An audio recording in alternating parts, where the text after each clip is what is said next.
দর্শক শ্রোতা আমন্ত্রণ জানাচ্ছি রহস্যবৃত্তের 22তম এপিসোডে। বরাবরের মতো আমি বিপ্লব আছি আপনাদের সাথে এই ভয় আর অজানার বৃত্তে। আজকের এপিসোডটি আমাদের কাছে অত্যন্ত সম্মানের এবং গৌরবের, কারণ আজকের ঘটনাটি যিনি পাঠিয়েছেন বা যার কাছ থেকে সংগ্রহ করেছি তিনি আগেও আমাদের ঘটনা পাঠিয়েছিলেন। এটা তার পাঠানো দ্বিতীয় ঘটনা। আমাদের চ্যানেলের রিঙ্কু আজও আসে শিরোনামের ঘটনাটা ছিল তার পাঠানো প্রথম ঘটনা। উনি হচ্ছেন শ্রদ্ধেয় স্যার প্রিয়রঞ্জন ভট্টাচার্য। আমার জন্য সম্মানের এই জন্য বলেছিলাম কারণ উনি একজন প্রখ্যাত লেখক। তিনি লেখক হলেও আজকে যে ঘটনাটা শোনানোর সাহস করছি এটা কোনো গল্প নয়, বরং বাস্তব ঘটনা। শ্রদ্ধেয় স্যার প্রিয়রঞ্জন ভট্টাচার্য এর ঘটনা যদি আপনাদের মনোরঞ্জন করতে পারে তাহলে কমেন্ট বক্সে জানাতে ভুলবেন না। যদি আপনিও চান আপনার সাথে ঘটে যাওয়া ঘটনাটি আমার মাধ্যমে প্রকাশ পাক তাহলে ইমেল করুন আমাদের অফিসিয়াল ইমেল অ্যাড্রেস rahosyabritt@gmail.com এই ঠিকানায়। সম্মানিত দর্শক শ্রোতা, কথা না বাড়িয়ে চলে যাচ্ছি আজকের ঘটনায়। যেভাবে লেখা আছে আমি চেষ্টা করছি পড়ে শোনাবার। আমার এই শোনানোর মাঝে যদি কোনো ভুল ত্রুটি থেকে থাকে অনুরোধ করব ক্ষমার দৃষ্টিতে দেখার। বিশ্বাস করা বা না করা আপনার ব্যাপার।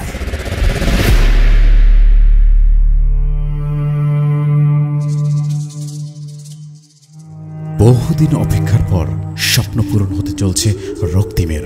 তার বহুদিনের শখ একটা নিজের বাইক। সেই স্বপ্নই আজ পূরণ হতে চলছে। চাকুরিটা প্রাইভেট কোম্পানিতে, বেতন আহামরি কিছু নয়, আর তাই বৃদ্ধ বাবা আর মায়ের ওষুধ খরচ সঙ্গে সংসার সামলে মনের শখ মনেই পুষে রেখেছিল এতদিন। অবশেষে বন্ধু রাহুলের কথায় গত বুধবার পুজোর বোনাসটা পেয়ে রাহুল তাকে নিয়ে যায় এক সেকেন্ড হ্যান্ড গাড়ি বিক্রির দোকানে। রক্তিমের পছন্দ হয়ে যায় একটি বাইক। দামটাও তার সাধ্যের মধ্যেই। সামান্য টোকেন মানি অ্যাডভান্সও করে দিয়েছে সে। আজ ডেলিভারি নেবে। রাত তখন 9টা বাজতে চলল। শহরের ভিড় একটু একটু করে কমছে। অফিস থেকে বেরিয়ে রক্তিম এক অদ্ভুত উত্তেজনা অনুভব করছিল। আজ সে বাইক নিয়ে ফিরবে। কালো ম্যাট ফিনিশ, ঝকঝকে পালিশ, সাইলেন্সারের গর্জন শুনলেই বুক কেঁপে ওঠে। দামটাও আশ্চর্যজনকভাবে কম। শোরুমের লোক হেসে বলছিল বড় লোকের ছেলে ছিল, হঠাৎ বিদেশে চলে গেছে, তাই বিক্রি। রক্তিম আর কিছু ভাবেনি। নতুন করে জীবন শুরু করার মতো এক আনন্দ হচ্ছিল তার। বাইক নিয়ে যখন বাড়ির গলিতে ঢুকলো সবাই তাকিয়ে রইল। বন্ধুরা সবাই বলছে সস্তাতেই পেয়েছিস, দারুণ বাইক। রক্তিম হাসল, কিন্তু সেই হাসি বেশি দিন স্থায়ী হলো না। সেই রাতেই ঘটল প্রথম ঘটনা। রাত 12:30 নাগাদ দোতলার বারান্দায় বসে মোবাইলে গান শুনছিল সে। নিচের গ্রিল ঘেরা বারান্দায় রেখেছে বাইকটাকে। মনটা আজ বেশ ফুরফুরে। হঠাৎ বাইরে থেকে শব্দ পেল। মনে হলো যেন কেউ তার বাইকের সাইলেন্সার ঠুকছে। অবাক হয়ে নিচে তাকাতেই বুকের ভেতর ঠান্ডা স্রোত নেমে গেল। বাইকের সিটে বসে আছে এক ছায়া মূর্তি। কালো পোশাক, ঝুঁকে বসা আর মুখে অস্বাভাবিক চাপা গাম্ভীর্য। সিঁড়ি দিয়ে দ্রুত নেমে আসতে গিয়ে চিৎকার করার আগেই মিলিয়ে গেল সে। বাইক আবার আগের মতো দাঁড়িয়ে রইল। রক্তিম নিজে মনে মনে বলল হ্যালোসিনেশন, আর কিছুই না। কিন্তু এরপর থেকে প্রতি রাতে বাইক নিয়ে বেরোলেই মনে হতো পিছনে যেন কেউ বসে আছে। হেলমেটের ভিতর দিয়ে বরফ ঠান্ডা নিঃশ্বাস কানে লাগতো। এক রবিবার রাতে বন্ধু রাহুলকে নিয়ে ফিরছিল শ্রীরামপুর থেকে। রাহুল হঠাৎ চমকে উঠল, হ্যাঁ রে, আমার পেছনে মনে হচ্ছে কেউ আরেকজন যেন বসে আছে। মনে হচ্ছে আমরা দুজন নয় বরং 3 জন। রক্তিম হেসে উড়িয়ে দিলেও তার ঘাড় বেয়ে ঘাম নেমে এলো, কিন্তু সে রাহুলকে কিছু বুঝতে দেয় না। এরপর থেকে যখনই রক্তিম বাইক চালায় বাইক যেন নিজের মতো চলে। রক্তিমের যেন কোনো নিয়ন্ত্রণ থাকে না গাড়িতে। বড্ড অদ্ভুত লাগে রক্তিমের। মাঝরাতে নিচের বারান্দা থেকে হঠাৎ হঠাৎ ইঞ্জিনের শব্দ শোনা যায়। হঠাৎ করেই বাইকের হেডলাইটটা জ্বলে ওঠে, আবার নিচের থেকেই নিভে যায়। ব্যাপারখানা ঠিক মতো বুঝে উঠতে পারে না রক্তিম। নিজের মনেই নিজের মনকে ব্যাখ্যা দেয়। কখনো ভাবে হয়তো ভুল শুনেছে, সামনের রাস্তায় কোনো বাইকের শব্দ হবে হয়তো, বা বারান্দায় রাস্তার বাইকের আলো হয়তো গ্রিলে গিয়ে এসে পড়েছে, আর ও ভাবছে ওর বাইকের হেডলাইটের আলো। নিজেই নিজের মনে হাসে। একদিন রক্তিম নিচে নেমে দেখল অন্ধকারের মধ্যেই বাইকের সিটে যেন বসে আছে কেউ একজন, কিন্তু লোকটা মানুষ নয়, কালো একটা ছায়া। বারান্দার টিউব জ্বালাতেই কেউ নেই। আরো ভয়ানক ব্যাপার হলো, একদিন কাটোয়া মাসির বাড়ি থেকে ফিরছে রক্তিম। রাত একটু বেশি হয়েছে, শীতের রাত, ফাঁকা রাস্তা, আর তার উপর খুব হালকা বৃষ্টি পড়ছে। হঠাৎ রক্তিম বাইকের রিয়ার ভিউ মিররে দেখে তার পিছনের সিটে কে যেন একজন বসে রয়েছে। বিকৃত মুখ, চোখ গলে বেরিয়ে আসছে, ঠোঁট ছিঁড়ে ঝুলছে, আর রক্ত গড়িয়ে পড়ছে সিটের উপরে। মুখটা ধীরে ধীরে তার কানের কাছে ঝুঁকে ফিস ফিস করে বলে ওঠে, আমাকে ফেরত দে, আমার বাইক, আমার মৃত্যু। চিৎকার করে ওঠে রক্তিম, সজোরে ব্রেক কষে। নির্জন অন্ধকার রাস্তা। রক্তিম শুনতে পায় সেই ছায়ামূর্তি আরো বলছে, থামিস না, থামিস না, থামলে তোকে খুন করব। জোরে, আরো জোরে। আমি খুব জোরে বাইক চালাতে ভালোবাসতাম, তুই তো আমার বাইকটাই চালাচ্ছিস, তোকে তো জোরেই চালাতে হবে, তাই না? রক্তিম কাঁপতে কাঁপতে হ্যান্ডেল ধরে থাকে, কিন্তু বাইক তার নিয়ন্ত্রণে নেই।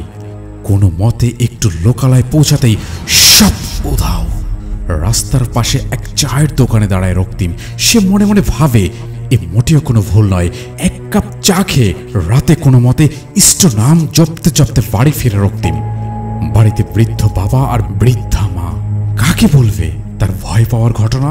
কিছু না খেয়েই শুয়ে পড়ে রক্তিম। পরের দিন অফিস থেকে বিকেল বিকেল বেরিয়ে অসহ্য হয়ে রক্তিম আবার শোরুমে যায়। শোরুমের মালিককে একটু কড়াভাবেই বলে, সত্যি করে বলুন, এই বাইকটার পেছনে এমন কিছু ঘটনা আছে যেটা আপনি আমাকে লুকাচ্ছেন। আমাকে ভয়ানক অভিজ্ঞতা দিচ্ছে এই বাইক। মালিকের ঠিক কি ঘটেছিল? শোরুমের লোক এবার ঘামতে শুরু করলো। আমতা আমতা করে ধীরে ধীরে বলল সে, আসলে বাইকটার মালিক অর্ণব নামে এক যুবক। মাস 6 আগে এই বাইকেই দুর্ঘটনায় মারা গিয়েছে সে। কোথায়? বাইপাস রোডের পুরনো ওভারব্রিজে। রাত 2টা নাগাদ সামনে গাড়ি চলে আসার জন্য হঠাৎ করে ব্রেক কষে, ফলে ছিটকে পড়ে যায়, আর পেছন থেকে ছুটে আসা এক লরির তলায় পিষ্ট হয়ে যায়। রক্তিমের বুকের ভেতর থেকে কাঁপুনি উঠে যায়। সে আর কথা বাড়ায় না। সে ঠিক করে নিয়েছে এখনই যাবে রাহুলের বাড়ি। বাইকে স্টার্ট দেয়। বাইক হঠাৎ 100 কিলোমিটার গতিতে ছুটতে শুরু করলো। ব্রেক কাজ করছে না। হ্যান্ডেল চেপে ধরতে গিয়েও যেন কোনো কন্ট্রোল করতে পারছে না রক্তিম। তখনই কানে এলো এক ভয়ঙ্কর কণ্ঠস্বর, মর, তুই মরবি, হে আমার বাইক, আমার মৃত্যু। হঠাৎ গলার কাছে এক ঠান্ডা বরফের মতো কটা সরু সরু আঙুলের স্পর্শ অনুভব করে রক্তিম। তারপরে হঠাৎ এক বিকট আর্তনাদ। অলৌকিকভাবে গাড়ির গতি কমে আসে ধীরে ধীরে। কোনো মতে সে যাত্রায় বেঁচে যায় সে, কিন্তু বুঝে গেল এটা নিছক ভ্রম নয়, আত্মা তাকে তাড়া করছে। কোনো মতে রাহুলের বাড়ি পৌঁছায় রক্তিম। আর তখনই সে কয়েকদিনের সমস্ত ঘটনা খুলে বলে রাহুলকে। রাহুল সমস্ত ঘটনা মন দিয়ে শুনে বলে, তোর এতদিন অপেক্ষা করা উচিত হয়নি রক্তিম। আজ আমার বাড়ির বাইরের ঘরে তুই বাইক ঢুকিয়ে দে। আমি তোকে আমার বাইকে তোর বাড়ি ছেড়ে আসছি, আর কাল সন্ধ্যায় আমার বাড়ি চলে আসবি। আমি তোকে এক জায়গায় নিয়ে যাব। অবশেষে পরের দিন সন্ধ্যায় এক প্যাকেট ধূপকাঠি আর 2টো মোমবাতি নিয়ে রাহুলের সঙ্গে রক্তিম নদী পাড়ের এক পরিত্যক্ত শ্মশান ঘুরে বুড়ো বটতলায় এক বৃদ্ধ তান্ত্রিকের কাছে নিয়ে যায় বাইকটা। তান্ত্রিক বাইকের উপর হাত রেখে কিছুক্ষণ চোখ বুজে রইলেন, তারপর বললেন, সর্বনাশ, এই গাড়ি এখনই ত্যাগ করো। আত্মার দৃষ্টি আটকে আছে এই গাড়িতে, সে মুক্তি পাচ্ছে না। বড় শখের ছিল এই গাড়ি, তাই এটা সে ছাড়তে চায় না। রক্তিম অনুনয় করলো, তাহলে আমি এখন কি করব? শুধু তুমি কেন, কেউই এই গাড়ি ব্যবহার করতে পারবে না। যদি প্রাণে বাঁচতে চাও তো যেখান থেকে একে এনেছো সেখানে ফিরিয়ে দাও। আমি দিন 2 জন্য এই আত্মাকে ঠিকানোর ব্যবস্থা করছি, কিন্তু তার বেশি আমি কিছুই করতে পারবো না। এই কথা বলে তান্ত্রিক মহারাজ বাইকের গায়ে কিছুটা মন্ত্রপুত জল ছিটালেন আর রক্তিমকে একটি মাদুলি হাতে বেঁধে দিলেন। রক্তিম শুকনো গলায় তান্ত্রিক মহারাজকে জিজ্ঞেস করলো, মহারাজ, গতকাল রাতে আমি রক্ষা পেলাম কিভাবে সেটা কি বলতে পারেন? তান্ত্রিক মহারাজ মৃদু হাসলেন, তারপর বললেন, ওরে, তোর গলায় ওই যে রূপোর চেনের সাথে যে তাবিজটা ঝুলছে, ওই তাবিজটাই নিশ্চয়ই হাত পড়েছিল মৃত আত্মার, তাই ও সহ্য করতে পারেনি। কিন্তু ওই প্রেতাত্মার স্পর্শে ওই তাবিজটাও অশুদ্ধ হয়েছে, ওটাকে আবার শুদ্ধ করতে হবে। ও কিন্তু এখন খ্যাপা কুকুর হয়ে আছে। সাবধান, আমার দেওয়া মাদুলিটা এখন কোনো মতেই যেন কাজ ছাড়া করবি না। কাজ ছাড়া করলেই অবধারিত মৃত্যু, মনে থাকে যেন।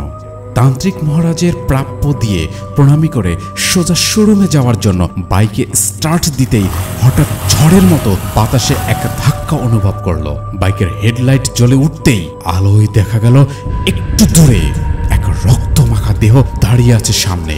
মাথার খুলিটা ফেটে গেছে, চোখ নেই, ঠোঁট ছিঁড়ে বিদ্রুপের হাসি হাসছে। রাহুল চিৎকার করে উঠল, মহারাজ, ওই দেখুন, ওই যে অর্ণবের আত্মা দাঁড়িয়ে আছে। আত্মা চেঁচিয়ে উঠল, আমার ভাই, ওটা আমার জীবন, কেউ নিতে পারবে না, তুইও মরবি, আমার মতোই মরবি। মহারাজ চিৎকার করে বললেন, ভয় নেই, ওর কাছে ক্ষমা চেয়ে নাও। এই মুহূর্তে ও তোমাদের দূর থেকে ভয় দেখাবে, কিন্তু কাছে এসে কোনো ক্ষতি করতে পারবে না। রক্তিম কাঁপতে কাঁপতে হাত জোড় করলো, এটা আমার নয়, এ বাইক তোমার। কথা শেষ হতেই বাইকটা প্রচন্ড কেঁপে উঠল, ইঞ্জিন গর্জন করে হঠাৎ থেমে গেল। বাতাস নিস্তব্ধ, আর অর্ণবের দেহ ধীরে ধীরে মিলিয়ে গেল এক অন্ধকারে। তান্ত্রিক মহারাজ বললেন, কোনো ভয় নেই, ওই আত্মা তোমার কোনো ক্ষতি করতে পারবে না। এখন যা কিছু ভয় দেখাবে তা কেবল দূরে থেকেই।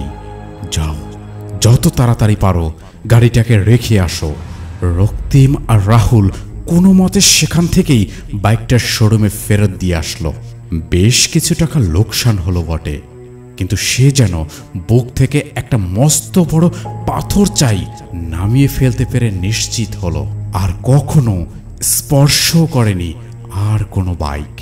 ওই শোরুমের সামনে দিয়ে যেতে আসতে আজও ওই বাইকটাকে দেখলেই রক্তিমের বুকে এক অদ্ভুত কষ্ট আর ভয় যেন হৃৎপিণ্ডটাকে চেপে ধরে। রক্তিম বোঝে অর্ণবের আত্মা এখনো পুরোপুরি শান্তি পায়নি, তার মৃত্যু, তার বাইক এখনো অভিশপ্ত হয়ে রয়ে গেছে। এই ভয়ানক কাহিনী কেমন লাগলো তার নিচে কমেন্টে জানান। আপনি কোথা থেকে দেখছেন, আপনার এলাকায় ঘটে যাওয়া ভয়ঙ্কর বা অস্বাভাবিক কোনো অভিজ্ঞতা থাকলে আমাদের জানাতে পারেন। আমরা সেই গল্পকে তুলে ধরব রহস্যবৃত্ত এর পরবর্তী ভিডিওতে, আপনার নাম সহ বা গোপনে। আমরা চাই আপনাদের মধ্যেই কারো বাস্তব জীবনের অজানা অন্ধকারে ঢাকা ভয়ের সেই গল্পগুলো যেন এই চ্যানেলের মাধ্যমে পৃথিবীর সামনে আসে। আগামী পর্বে আপনি হতে পারেন সেই কাহিনীর কেন্দ্রবিন্দু। সাবস্ক্রাইব করে আমাদের পাশে থাকুন। ভয় আর রহস্যের প্রতিটি অধ্যায়ের সাক্ষী হন। রহস্যবৃত্ত।